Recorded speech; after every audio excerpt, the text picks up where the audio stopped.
Mag-mention ka nga ng mga bagay na nagpapakilig sa'yo.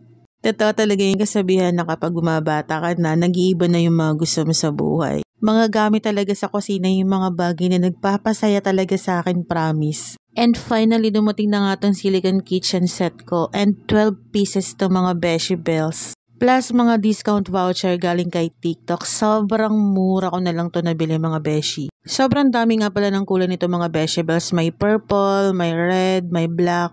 And ang napili kong kulay is kulay beige. Maganda dito mga beshi bells. Very environmental friendly yung ginamit na material dito. Lalo na yung silicone niya and yung wood material. Ayun na nga, nagpapanggap na ako na kunyari nagluluto na ako kahit hindi pa naman talaga ako veterana sa pagluluto. Very durable pala to gamitin mga vegetables and pwede siya up to 240 degree na init.